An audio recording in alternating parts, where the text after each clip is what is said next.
in the mic was okay. Hi.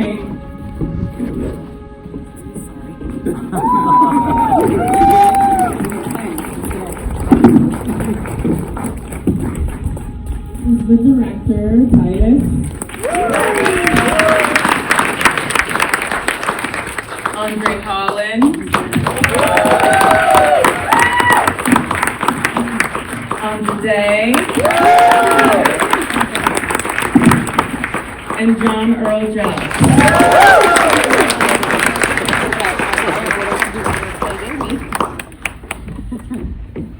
So lovely to meet you. So lovely to get to talk about this film. So we should just jump into it.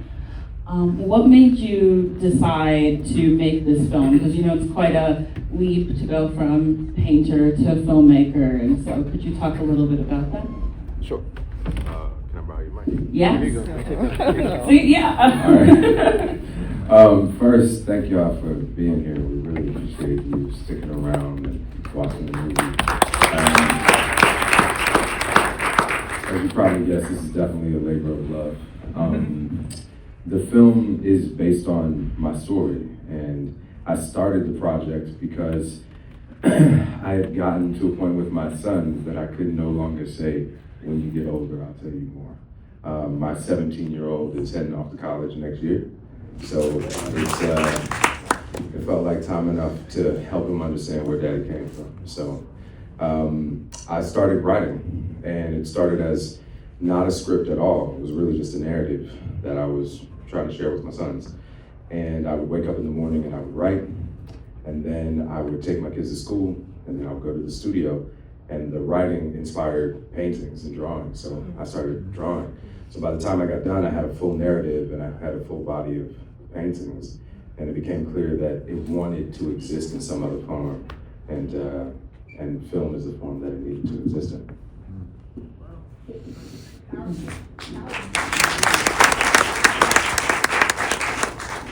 So could you talk about what it was like casting this film? Yeah. You see my cast, right? My cast is amazing. Let's be honest. I'm the first-time director. There's no good reason I should be having this cast right here, right? It was a blessing. I felt really, really blessed. And it was, for us, getting together was really about building relationship.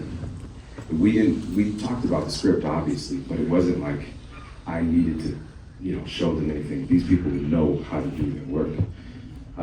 Derek C. and Friends, one of the producers on the film, and one of my kind of director coaches, he gave me a good piece of advice for casting. What he said is, find people you trust, make them feel safe, and let them do what they do. And that was kind of my mantra for this. And I had people I trusted.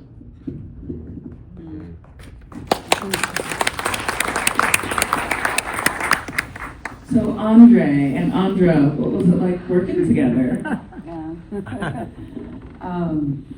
Best experience. It's the best ever, right? That's crazy. Actually, to be honest with you, kinda. No, we're literally born, a day apart? When is it? 20 years, 20? 2 days apart. Or the 28th? Yeah. Okay. Not the 29th? No. I thought you was closer. That's all right. No, I'm December 30th baby. He's a December 28th baby. There's just like a lot of similarities. But working together was amazing. André is a bucket list actor, I think, I'm still very new to this, but even being new to this, it was very clear to me that I describe him as like your favorite actor's favorite actor. He's like the Jasmine Sullivan of acting. You know what I mean? Like your favorite singer's favorite singer. Yeah, I agree. So, and so even in the short period being in here, he was a bucket list actor for me to work with. And it did not disappoint. Like, actually, it was so much greater than what I thought it would be. Because he's such a grounded actor, he's such a real human being, and so that translates on set. And watching him, watching his process, watching the way he interacts with people, how giving he is on set, it was a lesson for me, and that was really amazing. And then I also got a friend, because Listen, I'm going to blow up your spot a little bit. People have this expectation that you're going to talk to André and it's going to be very deep and grounded and you'll always talk about the ether and whatever else, but you will do all of those things. But he's also literally super funny. You know what I mean? Like a clown at the same time. So I think we were able to connect very quickly and very well for the set. So it was a blessing for everyone on set. Same with John, Ingenue, Titus, everyone. Well, I'm not funny.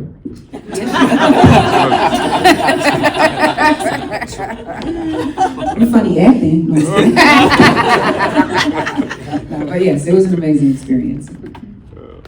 Andre? I felt the same way, man. It was a blessing working with y'all. Like for real. You prepare and you do all your work and then you show up and when you look across the room and you see somebody like Andra or John or Ingenue, it's let's make everything. It just makes it work. It's all you gotta do is open your heart and pay attention and listen and you find your way. So thank y'all, man. Y'all amazing. Yeah, we do. Y'all ain't gotta clap for me.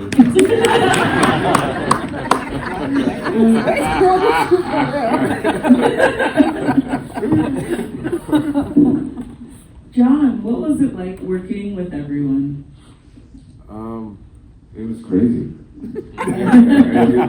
Working with everyone. I mean, here's what's cool. It's like what Titus said earlier about he provided such a safe space to do this hard work, meaning some of the things was pretty hard to do, but we felt so safe and so grounded in being in a safe environment that it didn't seem like it was going to be hard because there was a safety in knowing that no matter where I went, there was people around me to support that. Mm-hmm. And you couldn't ask for a better place to be or a safer set to be on. And these actors, and I think you said it best yesterday in one of the interviews, it's like every time I thought I was going deep, they would go a little deeper. And then I think I'd go deep and they'd go a little deeper. And then we kept going deep and deep and deep too. It's like, hey man, somebody gonna drown here. So yeah, that's what it was like. It was really one of the greatest experiences I ever had working with this group of actors and this director. Although he says the first time, I hope it ain't his last time. This man is brilliant. No, I agree. I also wanted to ask you, John, what it was like working with Ian, because I actually did meet Ian at Sundance. He's also in I Saw the TV Glow, an incredible young actor. So what was that like? Ian is just really smart. You know what I mean? For his age, it's like I really believe he's a lot older than he is. I think he's like 50 years old. I mean, the guy's just smart. But he's really nice. And what I mean by nice, I remember Titus had mentioned this earlier today about we was doing this scene where I had to be mean to him and I couldn't. And He's so Titus got over me like, dude, you gotta get this, man. You got to do this. I was like, but this is Ian. I can't push him up the hill. I can't make him, jump off the truck. You know what I mean? But yeah, he was willing. He's one of those actors that's open. I'd like to see him in the future. You know what I mean? He's going to go far because he's like one of those actors that's willing to learn and to grow and to be better. Titus, could you talk a little bit about, because this character, in your issues with your father, and how did you go about writing your father? How did you go about, how did you decide how to portray him? Because it's very interesting how we're introduced to him, and when we keep seeing him, it's fascinating. So there was a version of this before it became a script. The version of it was a documentary. I went back to Michigan to see my grandmother and had my sons with me. And when I showed up at my grandmother's house, my father was sitting on the stairs, and I hadn't seen him in 15 years. And he wanted to talk, and I did not want to talk. And so I said, nope, not now, we're not going to do this. My wife and kids are with me, they don't know who you are. So I walked into the house.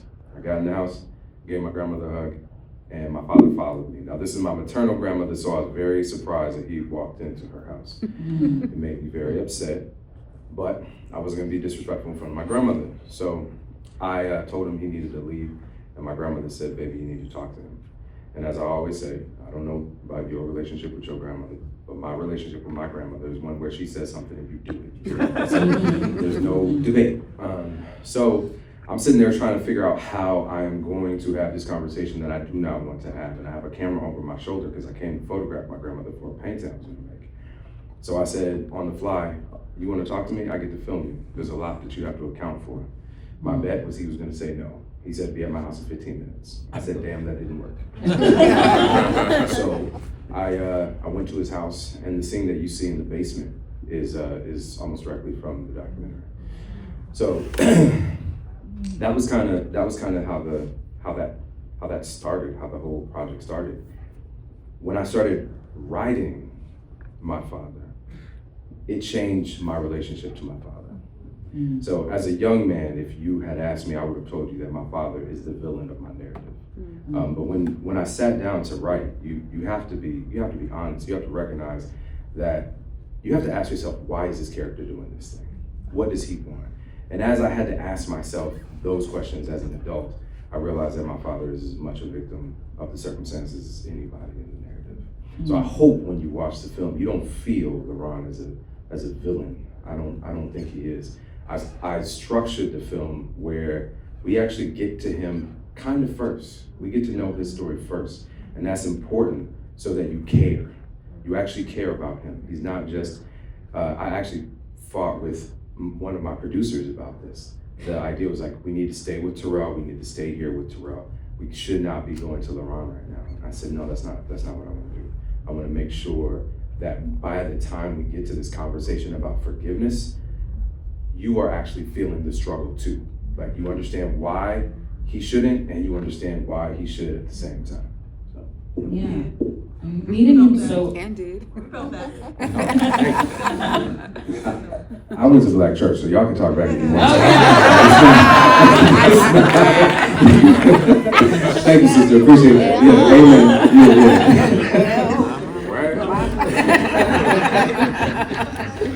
We're gonna pass the plate in a minute.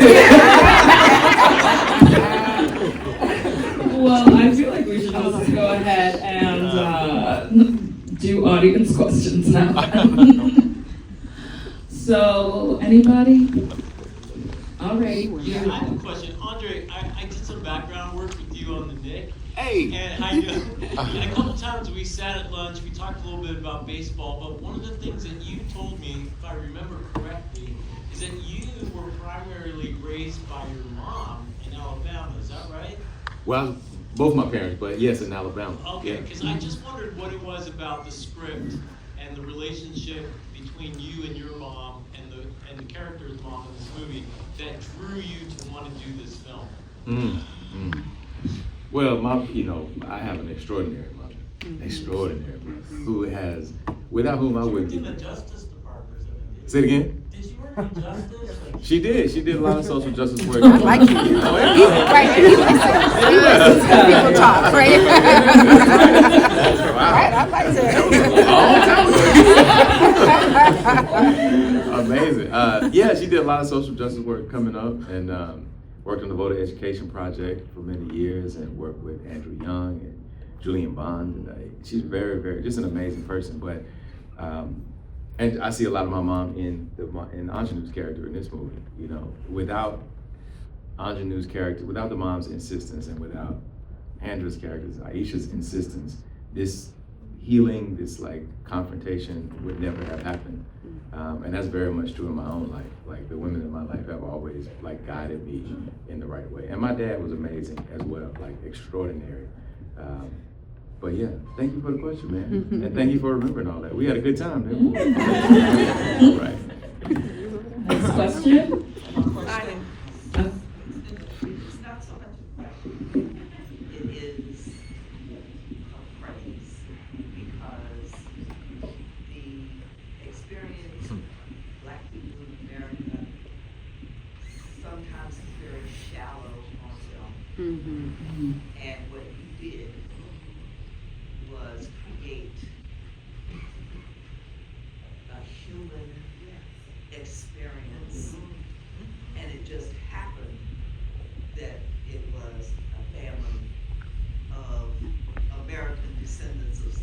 Amen. Come on, somebody. Thank you.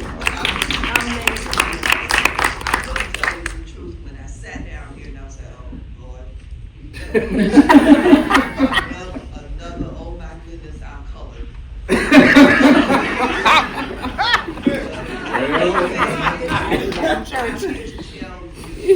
All of you, that the depth that you went to, because I have similar things in relationship to my father, and I learned what it was that to forgive him was to begin to live. That's what I found out. And when I watched this, I felt it. I felt it. Wow. So the same was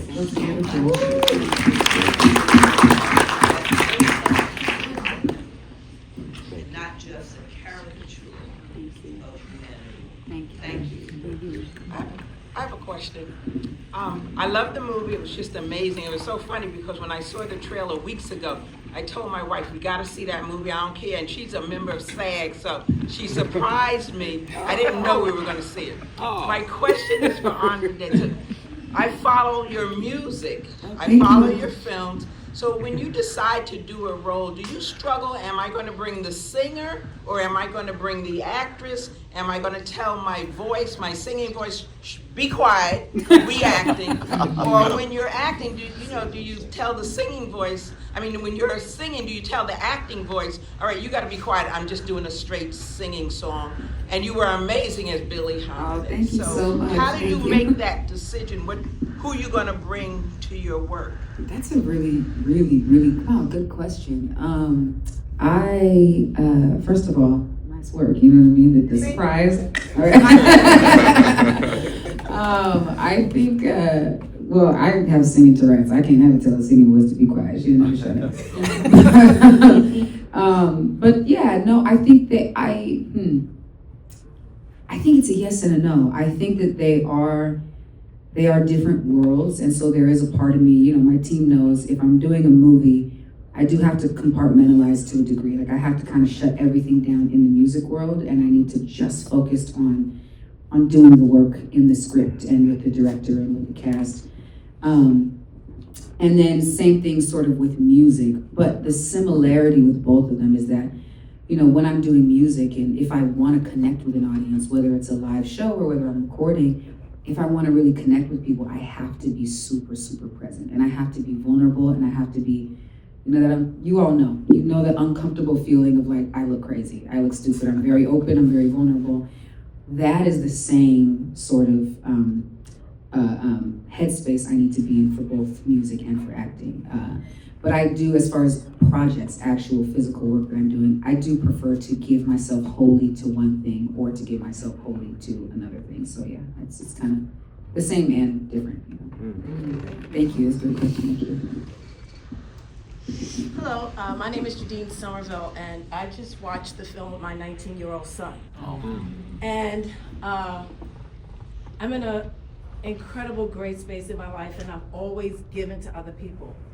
This movie, unequivocally, is a universal story. It's not about Black people, it's about people. And most of the people in this room have dealt with some kind of traumatic experience that we've learned from the film, that if you don't address it as a young person, it will continue to show itself up in your life forever until you face the demon. And the way that it was written, that it was directed, the song, the lyrics, it is unequivocally one of the most amazing films. And I've been in film and I've seen film. And I'm in spaces and places where I am now able to give green lights to stories like this.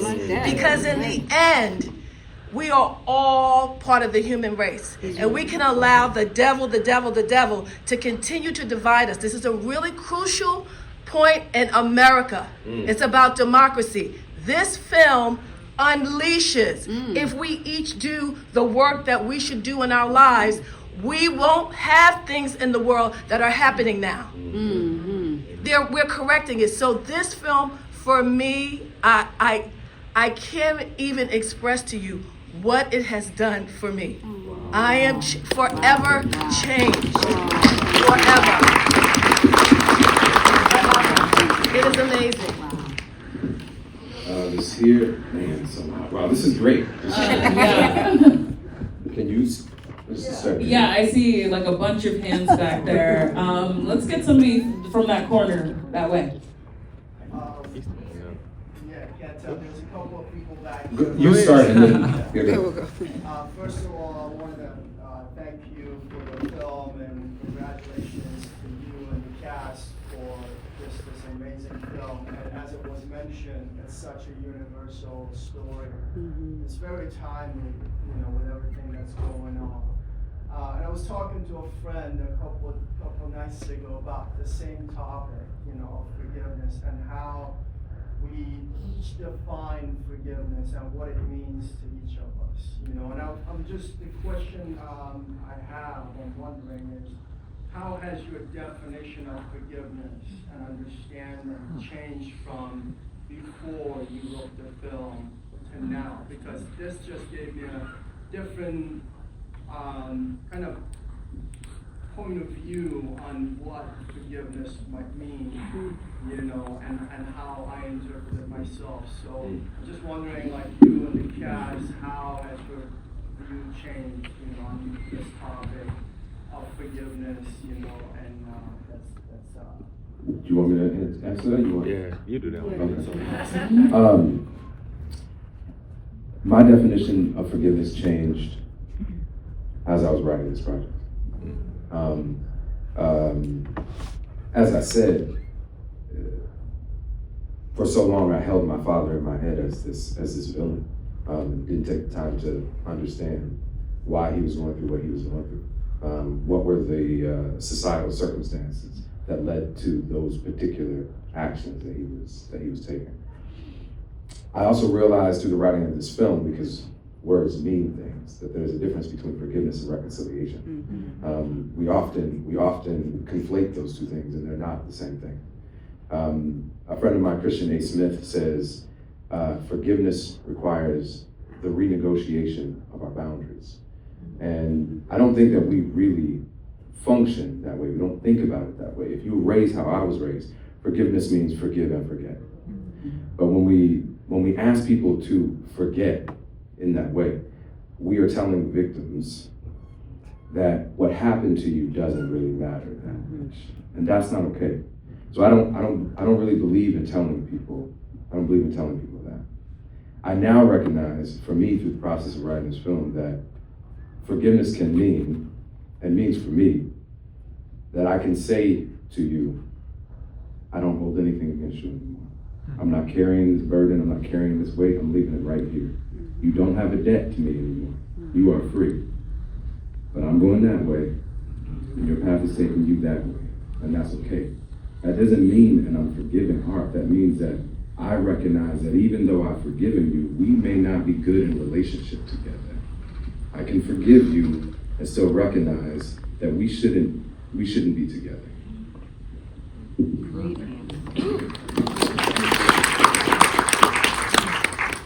Okay, we have time for one more question. Oh my God, how are we gonna do that? So who has a really good question?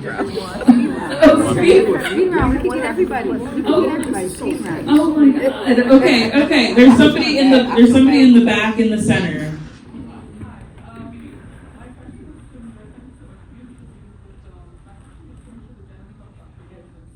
We can't hear you.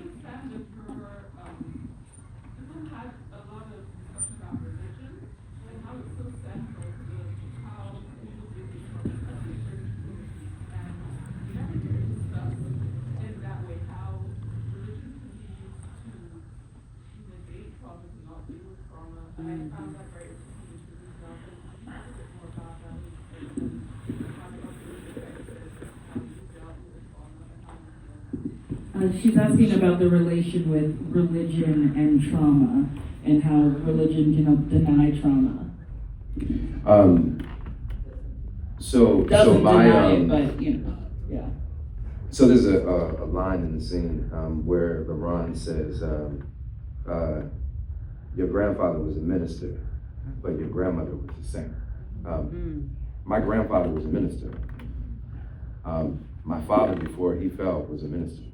I actually went to seminary for a short period of time before I realized that's not what my calling is.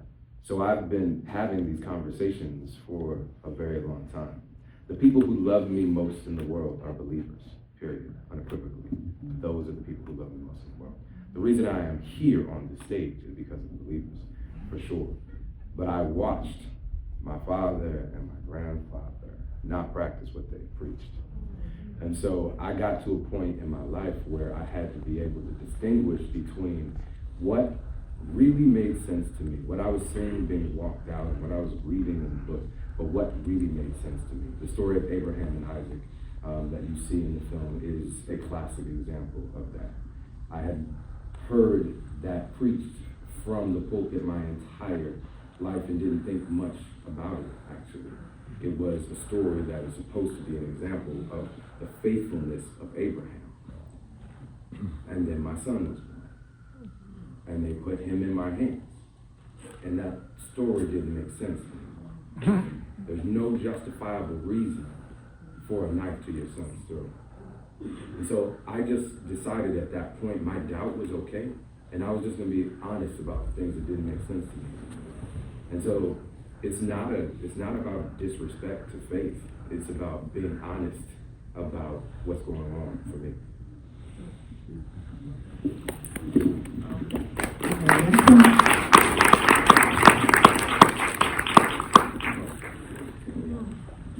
Yes. Okay. We are out of time, but hopefully, hopefully this has been really. I mean, I think it's been a very, very good conversation. October 18th, the film is in theaters in Savannah. Please go see it.